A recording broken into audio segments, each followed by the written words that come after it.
Hello everybody, welcome in the world of ईराची definition केलेली की तत्र शरीर नाम चेतना अधिष्ठानभूत पंचमहाभूत विकार समुदायात्मक समयोगवाही. चरक शरीर स्थान 6 या श्लोकमधून हा संदर्भ घेतलेला आहे आणि यामध्ये त्यांनी सांगण्याचा प्रयत्न केलेला आहे की ज्या शरीरामध्ये चेतना म्हणजे आत्मा होय, आत्म्याचे प्रवेश होते, अधिष्ठानभूत चेतना अधिष्ठानभूत आत्म्याचे आणि पंचमहाभूत आत्मा आणि पंचमहाभूत एकूण मिळून जर केले तर 6 टोटल झाले आणि त्यांचा विकार म्हणजे दोष, धातू आणि मल या समुदायाला जर बघितलं तर त्यांना या समुदायाला एकत्रित केलं तर त्याला आपण शरीर असे म्हणतो. अशा पद्धतीने ही डेफिनेशन सांगण्याचा प्रयत्न केलेले. पुन्हा एकदा सांगतो, ज्या शरीरामध्ये आत्म्याचे अधिष्ठान असेल आणि पंचमहाभूत आणि त्यांचे विकार म्हणजेच दोष, धातू आणि मल यांच्या समुदायाला शरीर असे म्हणतात. अशा पद्धतीने आपल्यासमोर आचार्य चरकांनी शरीराची डेफिनेशन केलेली आहे.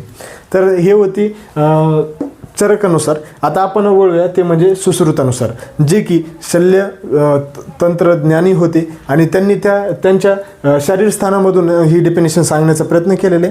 तर ते डेफिनेशन आपण बघूया. तर यामध्ये त्यांनी म्हणलेले की शुक्र शोणितम गर्भाशयस्थ आत्मप्रकृती विकार समोरचित गर्भ इत्युचे येते.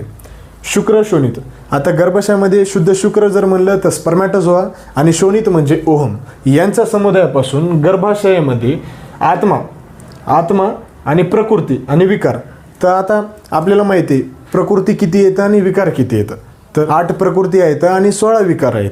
तर तशा मिळून गर्भ तयार होत असतो. म्हणजे गर्भ जर बघितलं तर त्यामध्ये आपल्याला त्यांनी असं सांगितलेलं की शुक्र आणि शोणित यांच्या संयोगापासून फर्टिलायझेशन जी प्रोसेस होते त्याच्यानंतर त्यामध्ये आत्माचा प्रवेश होतो.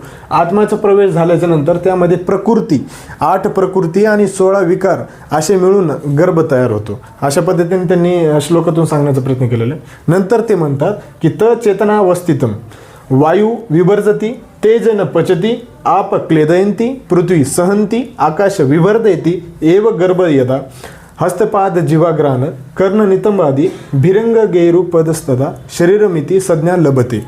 तर ते समोर म्हणतात की हे जे चेतना आहे, जे आत्मा आहे, ते शरीरामध्ये जे पंचमहाभूत आहेत त्या पंचमहाभूतापासून शरीर उत्पन्न झालेले. तर त्यामध्ये जे पंचमहाभूत आहेत ते कोणते कार्य करतात तर त्यामध्ये आहे वायू विभर्जते.